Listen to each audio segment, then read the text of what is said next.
Imagine an aircraft that breaks all the rules, one that sets a new standard for what human beings are capable of creating. Imagine an aircraft so advanced in its technological capability, so capable of blurring the lines between man and machine, that it and its human pilot form a symbiosis that science fiction writers couldn't dream of. And imagine an aircraft, despite its small size, that can outclass and handily defeat any plane in the skies today. It's the one plane to rule them all. If the United States Air Force has its way, the aircraft we're describing is closer than we might think. So close, in fact, that a prototype has already taken to the skies. This aircraft, if it does exist, is the brainchild of the Air Force's Next Generation Air Dominance Program, or NGAD. And it's slated to make even the Air Force's own F-22 Raptor and F-35 Lightning II obsolete. One way or another, this will not be the last time you hear us talk about NGAD on mega projects. The program is currently in its early stages, with the vast majority of the answers we're most curious about being guarded under lock, key, and top secret classification. But here, in the NGAD's first days, before it's even received its proper name, we're going to take a deep dive into what a next-generation fighter aircraft might be, and what we know about the NGAD, and when, if ever, it might take command of the skies.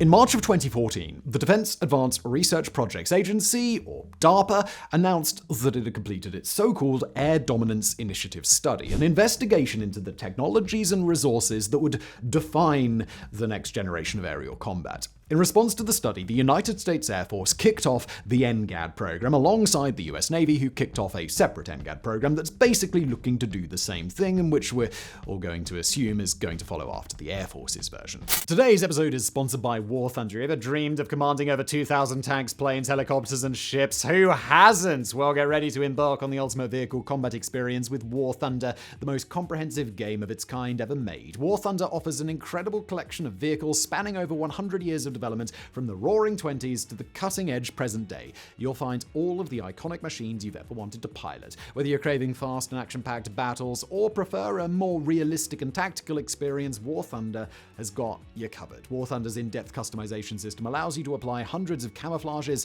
place historical markings on your machines, and even add 3D decorations like bushes and equipment. Make your own vehicles truly your own. Now, what I personally love about War Thunder, well, first off, the graphics and attention to detail. It's incredible. 4K resolution, amazing sound effects, beautiful music. They all create an immersive atmosphere that draws you right into the heart of the action. And speaking of action, the vehicle damage models are incredible. No more generic hit points here. Vehicles suffer actual damage to the components and the crew, and there's a feature called Damage X-Ray, which reveals the devastating impacts of your attacks, or the devastating impacts of people attacking you and your guys getting killed inside your tank. Join the ranks of commanders in War Thunder now. Play for free on PC, Xbox Series X and S, PlayStation 5, or the previous generation of consoles using my link below. And here's the best part. When you register on a PC with my link, you'll unlock a large free bonus pack. It includes multiple premium vehicles, premium account, boosters, and much more. Click the link in the video description below, or go to playwt.link/megaprojects2023 to start your epic War Thunder journey today. Thank you to them for sponsoring, and now back to today's episode. The Air Force's NGAD program is meant to build a next-generation fighter aircraft. And look, for most of the world, building a next-generation fighter would translate to building a so-called fifth-generation plane. Fifth-gen fighter aircraft have a few key characteristics: enhanced stealth capabilities, the ability to fly at supercruise, advanced avionics, and super maneuverability, all of which put them a league above the fighter aircraft that most of the world possesses. But the United States, as well as China, and if you're particularly gullible, Russia, all have fifth-generation fighters already, meaning that for the US, a next-generation fighter would move toward territory that the world hasn't attempted to traverse: a sixth-generation fighter. It's obviously very hard to put a finger on precisely what will define a sixth-generation aircraft, partly because we just won't know until someone actually builds one, and partly because whichever country is next up in building a really advanced aircraft is probably going to call it sixth generation just because nobody else can really correct them without building their own. But military experts have identified a few key characteristics that future sixth-gen aircraft are likely to possess, and what that list doesn't include is, well, just as important as what it does. A sixth-generation aircraft, at least generally, is not going to be wasting its time in close-quarters aerial dogfights with other combat aircraft. Instead, it'll be more than able to shoot down aircraft using long-range weapons before the enemy aircraft can even see them, and perhaps before the enemy aircraft even knows that the sixth-generation fighter is there. Instead, sixth-gen fighters will likely have enhanced abilities to attack ground targets, engage in electronic and cyber warfare, and even travel into space. And as in all things 21st century, automation and artificial intelligence are also crucial in a sixth-generation aircraft, which will likely be able to operate in both manned and unmanned modes. Finally, they will sit at the center of a battlefield in a command and control role, communicating with unmanned drones, other fighter aircraft, soldiers on the ground, tacticians at a base far from conflict, and even the plane's own suite of hyper-advanced sensors and technology. Data fusion, machine learning, and even virtual reality tools for pilots could all play a central role in the fighter aircraft to come. Stealth technology might become even more advanced, and some theorists believe that directed energy weapons, that is, lasers, might be included with sixth-generation aircraft too.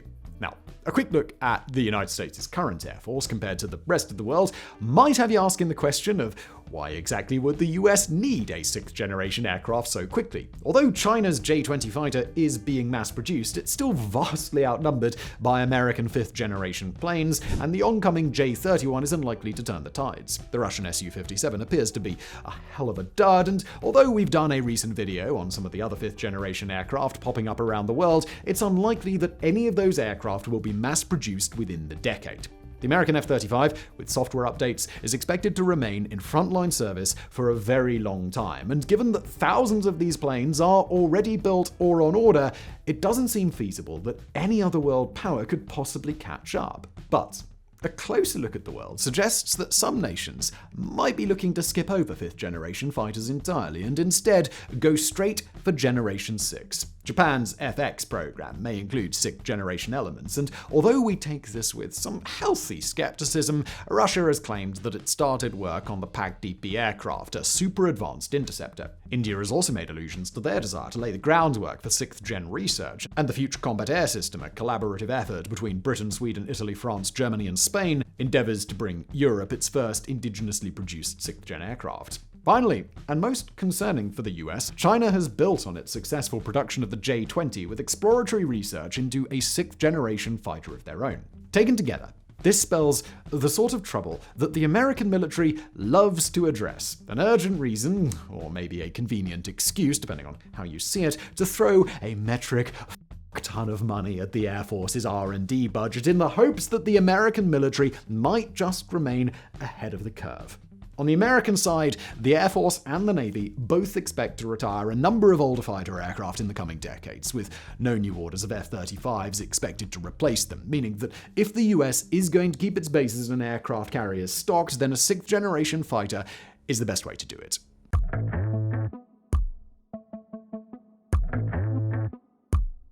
The exact participants in the NGAD, like most other things about the program, are currently unknown. But given that Lockheed Martin, Boeing, and Northrop Grumman have all expressed their own dedication toward researching sixth-generation technologies, it's probable that at least one, and perhaps all three of those companies are involved with the NGAD program. Lockheed Martin, in particular, has produced both of America's fifth-generation fighters, suggesting that they might be especially well-equipped to help the Air Force out on this one. What we do know is that once DARPA had completed its exploratory study, they launched a second program, this time with the goal of developing X-planes, experimental planes that the US government can then test, tweak, and refine at their leisure. A year later, the Air Force announced their S-Superiority 2030 plan, which didn't call for the development of a specific plane, but instead a list of technological capabilities which could then be adapted into multiple aircraft. Eventually, the 2030 plan became the NGAD plan, which, according to the Air Force, has 4 publicly acknowledged technological priorities. The program is supposed to produce advanced engine technology, providing more power for the same amount of fuel while also running cooler engines. It's looking to include uncrewed aircraft, which we'll definitely talk about later, in in addition to a manned air superiority fighter. The program will develop new composites and structures to perform the job of an aircraft better while being lower cost, and the eventual finished product will include a range of sensors and electronic capabilities that should significantly one-up anything that you could attach to a plane today.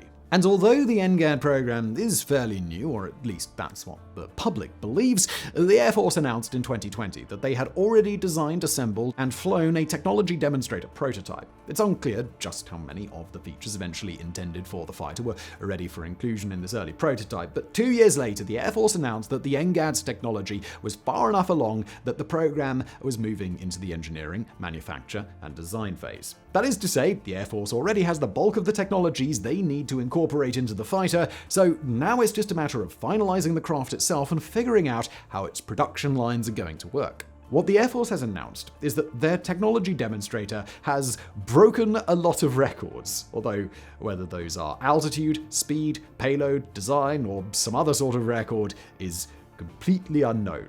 And despite a couple of pieces of artwork by Lockheed Martin which depict a super advanced manned fighter that some analysts believe might be the NGAD, there is no way to verify any aspects of the NGAD's true outward appearance. It's hard to say whether this means that the hard part is over or whether it's just getting started, but regardless, we're currently 3 years past the announcement of a flight demonstrator. The F-22 program took 7 years to get from the first flight of an industry prototype to the first flight of a development version of the plane, while the F-35 program took 6 years to go from the first flight of an experimental craft to the first flight of a production line model, suggesting that at this stage the NGAD is probably roughly halfway between demonstrator and the beginnings of assembly line production. Using the F-35 program as a comparison, experimental versions of the craft had completed flight testing by the 3-year mark, and though we certainly can't confirm that the NGAD has done the same, it's entirely feasible that some folks with a very high security clearance might have a clear idea of the plane both inside and out. One other detail that the Air Force has revealed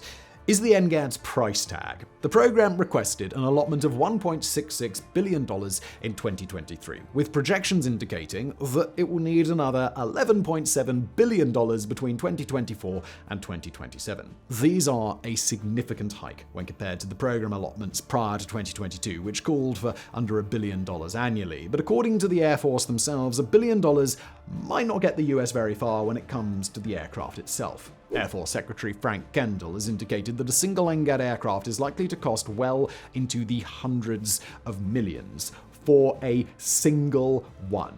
That may be comparable or greater than the F-22's price tag of $143 million in today's money, and it certainly outpaces the F-35 at $75 million apiece. But given that the Air Force and Navy have well over 1,000 F-35s on order, the NGAD's projection might not be too daunting for America's military super budget. Finally, we've got to discuss the idea of the so-called Digital Century Series, a reference to a policy that the Air Force pursued during the 1950s and 60s. In the original Century series, the Air Force responded to the development of rapidly advancing jet technology by producing relatively quick runs of a variety of aircraft, prioritizing flexible production lines and adaptability because they knew that any aircraft they produced in a given year would probably be obsolete 10 years later. Today's Air Force is hoping to develop that same flexible production ability, producing a higher number of aircraft designs and production lines in order to cope with the rapidly changing demands of the digital world. This could potentially mean that different companies might receive contracts to work on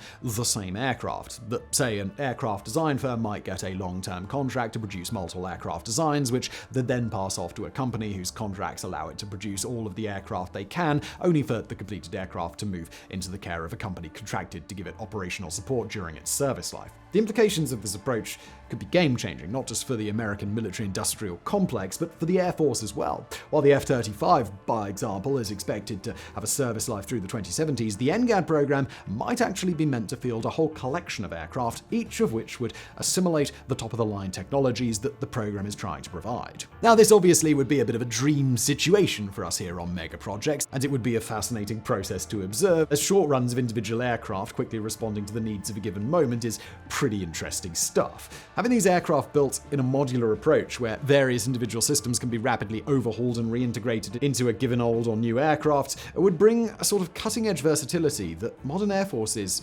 can only dream of. An April 2022 announcement by the Air Force's Chief of Staff, who disclosed that the NGAD's flight control and mission system software would be developed separately, gave at least one early hint that this is precisely where the NGAD program is headed.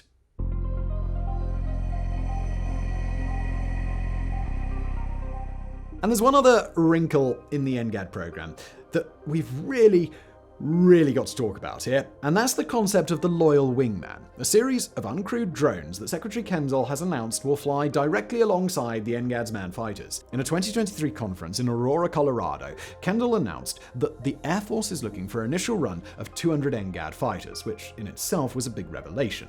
But he also specified that along with the 200 fighters, the Air Force expects to procure 1,000 drones to back those planes up in combat. Of those 1,000, 400 will be allotted to the NGAD fighters, basically 2 drones per fighter. The other 600 will fall in behind 300 specially modified F-35 fighters, potentially with the option to upgrade the rest of the F-35 fleet to get drone buddies of their own. Drone wingmen are one of those things that have been talked about in military aviation for decades, but they're particularly difficult to build, and before 2023, there were only minimal indicators that they might pass from science fiction into science fact. While most drones are either controlled by operators on the ground or otherwise have fairly simple functions to carry out by themselves in the sky, a wingman for a fighter aircraft would have to be fully autonomous and capable of participating in fast-paced, unpredictable aerial combat with no dependence on outside input. After all, it would be basically unfeasible to employ enough drone operator teams to keep 1,000 wingmen UAVs in the sky at a given time. It's a very tough challenge to design, but it's exactly what the Air Force is hoping to introduce. Named the Collaborative Combat Aircraft, or CCA, this Loyal Wingman drone is said to be able to participate in electronic attacks and carry and fire air-to-air or air-to-surface missiles. Since stealthy aircraft need to store their missiles in internal weapons bays, they can't carry very many, but a pilot with 2 drones worth of additional missiles is a hell of a lot more dangerous on the battlefield. Drone wingmen could also be able to sacrifice themselves in a battle environment far more easily than a human pilot would, transforming US air power into a force where 2/3 of its airborne casualties won't matter much in the long run, making a whole range of previously unthinkable attack and defense tactics perfectly reasonable. These drones could also fly complex patterns without having to worry about the effects of G-forces, and they'd be quite a bit easier and cheaper to produce than an equal number of additional NGAD fighters. The Air Force's Service Acquisition Chief, Andrew Hunter, is on record describing the CCA wingman as very much within grasp, strongly implying that they're likely to enter service around or at the same time that the NGAD starts showing up in Air Force squadrons. According to Secretary Kendall, quote, "One way to think of CCAs is as remotely controlled versions of the targeting pods, electronic warfare pods, or weapons now carried under the wings of our crewed aircraft." End quote. This could potentially be a way of simplifying the technology required for a drone wingman. After all, even current 5th-generation fighters are meant to conduct air-to-air combat at very long range, with the basic assumption that if they find themselves needing to dogfight in close quarters, then something has gone very, very wrong.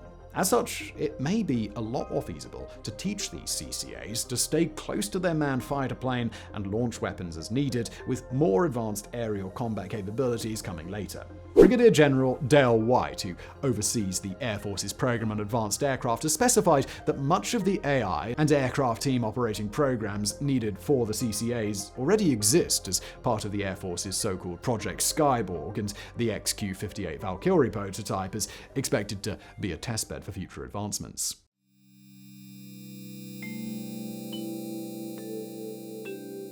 So, if the NGAD really is what it appears to be, the final, and perhaps most critical question is, when will the program's first fighter aircraft enter active service? In 2022, Air Force Secretary Kendall has stated that at least some of the NGAD's capabilities will be delivered by 2030. But this is obviously very vague. Kendall also stated that the NGAD would be approaching production by the end of the decade. But as for how that squares with only some of the NGAD's capabilities being available by then is hard to say. Perhaps the Air Force really does intend to pursue several iterations of a fighter aircraft, with their first iteration featuring only a smaller proportion of the NGAD's eventual suite of technologies, or perhaps one of Kendall's statements was meant to take precedence over the other. One hint comes from the US Navy, rather than the Air Force, which is working on its own NGAD program, but also looking at the production of a new surface warship and new submarine. According to the Navy, the NGAD program will begin acquiring production line aircraft before either their warship or submarine programs are award any contracts, and